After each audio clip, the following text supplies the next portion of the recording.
My name is Terim Pasha. I'm a traditional Islamic arts enthusiast. I've been working with geometric patterns, calligraphy, and Islamic illumination, which is also known as Tehzeeb, for over 9 years now. And I've been teaching these traditional methods for over 3 years now.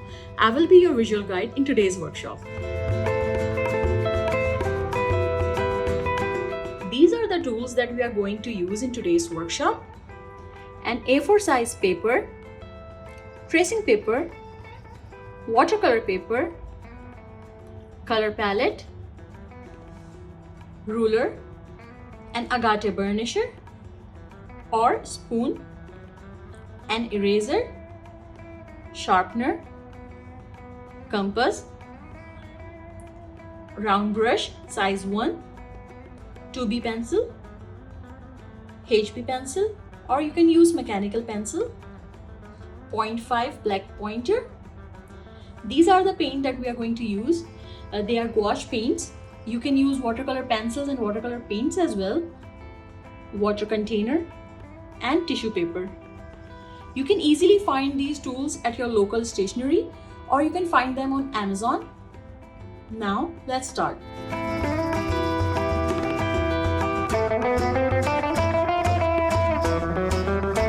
As you can see, I have taped the paper down so it doesn't move. We will then start by measuring the paper and mark the center point.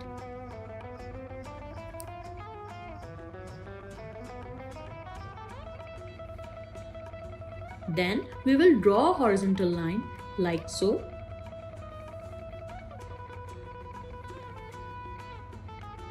Then we will open our compass to 3 cm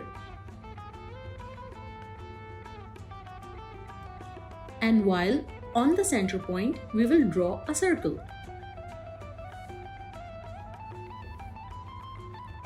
Once we have a circle, we will mark these 2 points as A and B.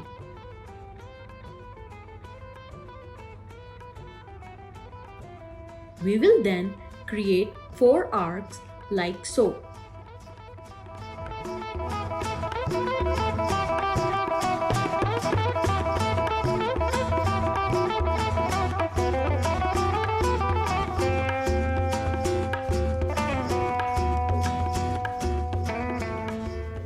Now that we have 4 of our initial arcs, we will add 2 more arcs on points A and B.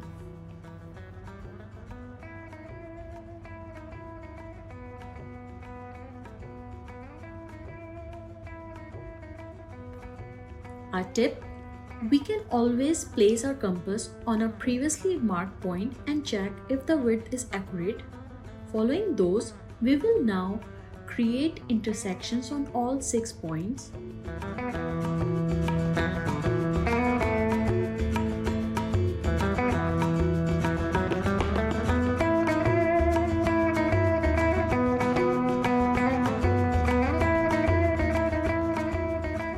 Now that all intersections are done, we will label them points C, D, E, and F. We will then place our compass on point F and create an arc like this. Then do that same on the point C. We will repeat this step by drawing arcs from point D and E. Once these intersections are done, we will draw a vertical line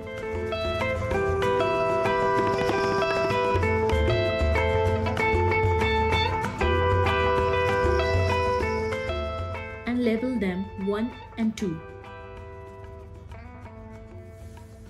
We now have our middle vertical line. We will draw a diagonal line from points C to E, F to D.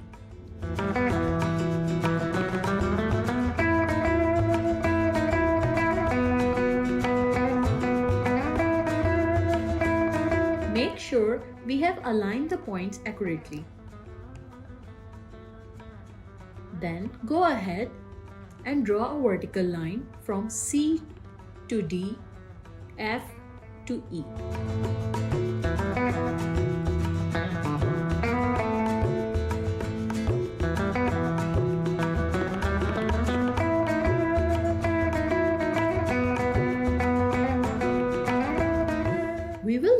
proceed by creating two triangles. First, we will draw a triangle by connecting C, D and A and B, F and E.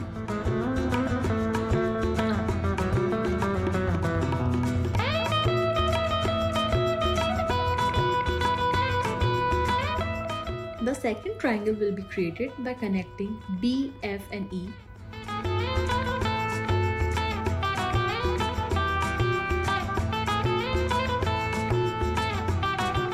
Once we finish the triangles, you can clearly see that we now have a star in the middle of the circle.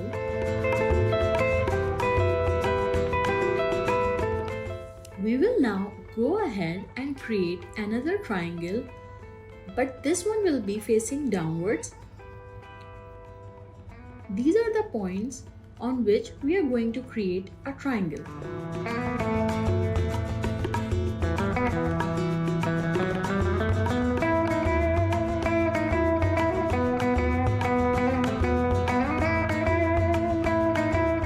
And we will draw a short line over here by connecting these 2 points.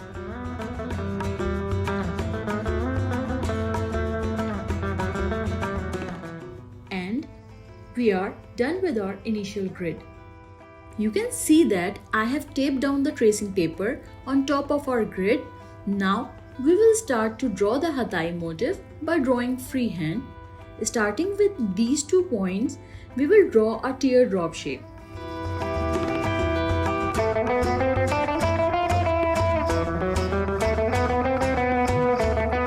Then we will make another teardrop starting from the same point but slightly bigger.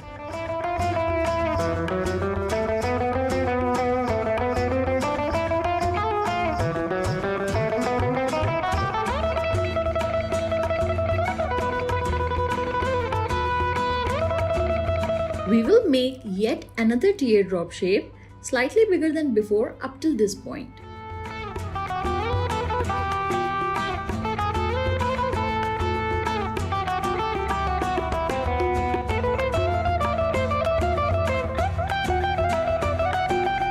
Now we will start with our petals, the first one from this point till here, using the guidelines we have created for accuracy.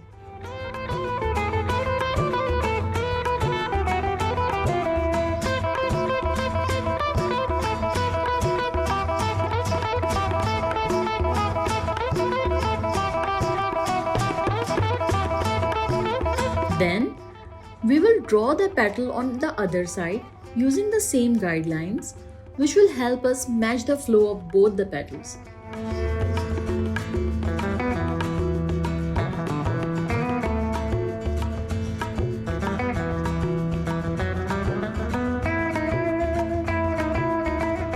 Now we will create another petal carefully following the grid like so, and doing the same on the other side.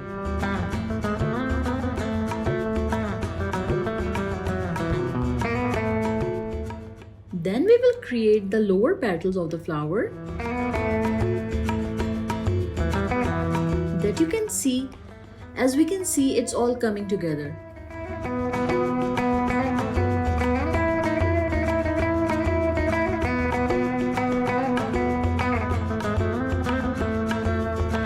Now our basic Hatai flower is done, and we will start adding some details to it by adding a few background petals.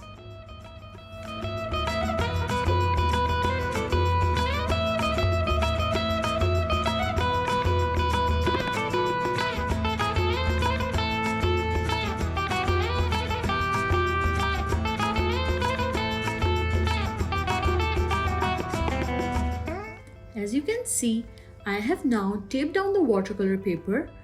We will then place the tracing paper on top of that and tape it down. Always make sure the pencil drawn side will be facing downwards on the paper.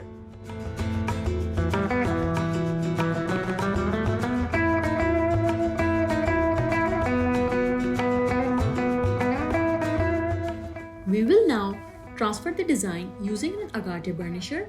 We will be using this side By placing our hand firmly on the paper, we will start by applying short strokes on the paper and slowly cover the whole design. We usually use an agate burnisher in Islamic illumination in order to gild the gold on the artwork so it can shine better. We also use it to smoothen out the paper as well as transfer designs, which we are doing right now. We can have a peek at the paper by removing one or two tapes to see if it's being transferred properly.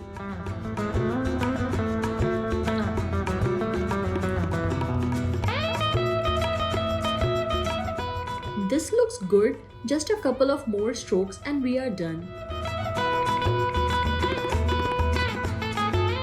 Now we have our design transferred by using an agate burnisher. Before we start painting, we will use a fine pointer or black ink to outline the design. I'm using 0.5 pointer to do this. We do this so the drawing doesn't rub or smudge off while we paint.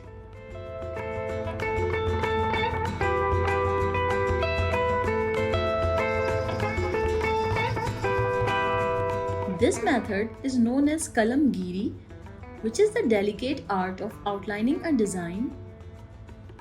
This is always the first step in Islamic illumination.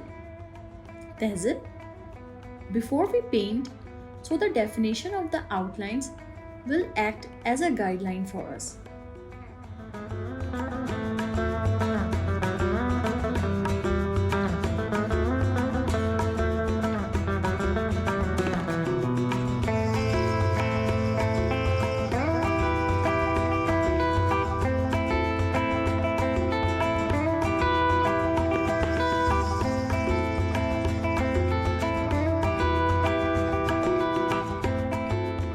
Once it's done, we will gently erase the pencil drawn lines underneath so that we have a clean single stroke drawing to work with in the end.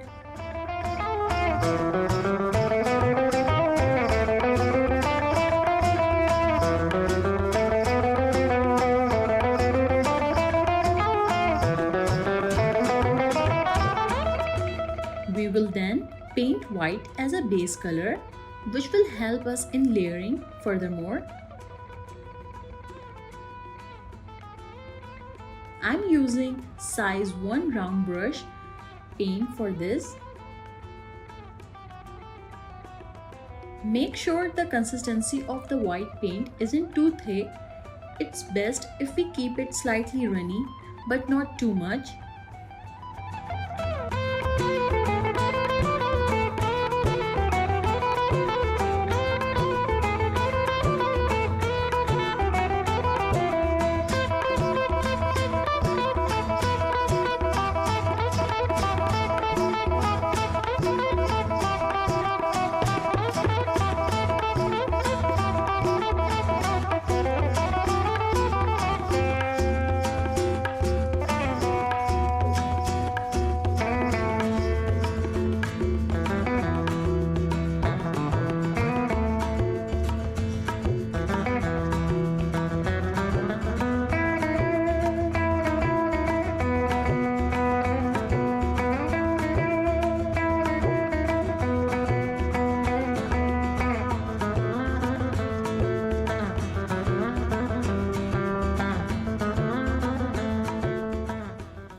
As you can see, now that the white paint is almost dried, we will start painting with our gold color. A reminder, I'm using gouache paints, but you can use watercolor paint or watercolor pencils as well.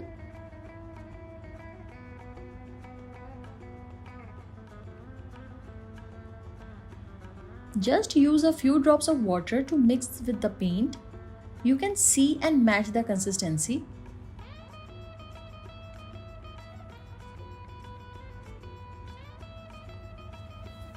Now that we have our gold settling in, we will start painting in the petals with a very light shade of purple by mixing a bit of white and a bit of purple to create that shade like so.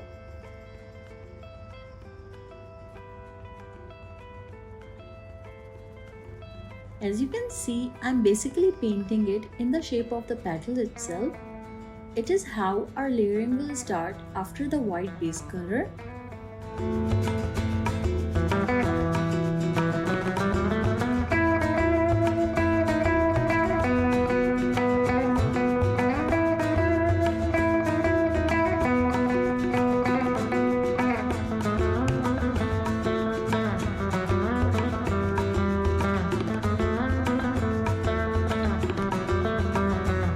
Once the light purple has dried a little bit, we will add a second layer, a darker shade of purple, by mixing white and purple like this. We will again paint this shade of purple in the same shape of the petal, leaving enough space for the color underneath is visible.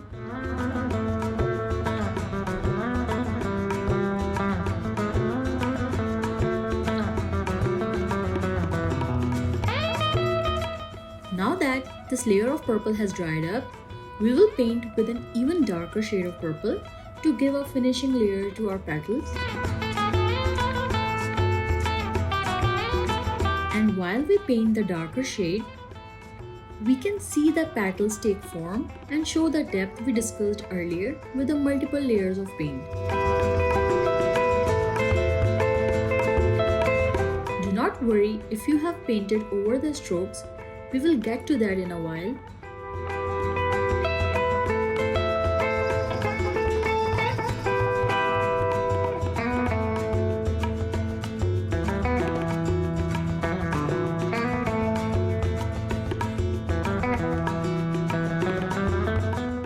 Now that our larger petals are done, we move on to coloring the petals in the back with a lighter shade of blue.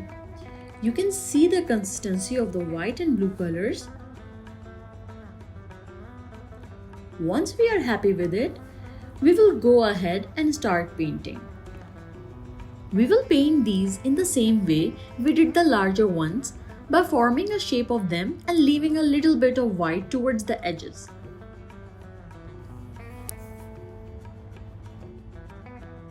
Now, as we paint, you can see the depth we talked about in the beginning. Now that our light blue has dried up, we will add a darker shade of blue for some depth in the smaller petals. For this blue, we will use the blue color as is and not mix any white. And by now, we can see that the Hatai flower is really shaping up to be the beautiful motif it is. Once we are done with the final shade of blue, we will outline our flower once again, which basically adds the definition we need in order for it to be crisp and popping. There we have it. As you can see how easy it is to create something so simple and beautiful from a basic geometric grid that we learned in today's workshop.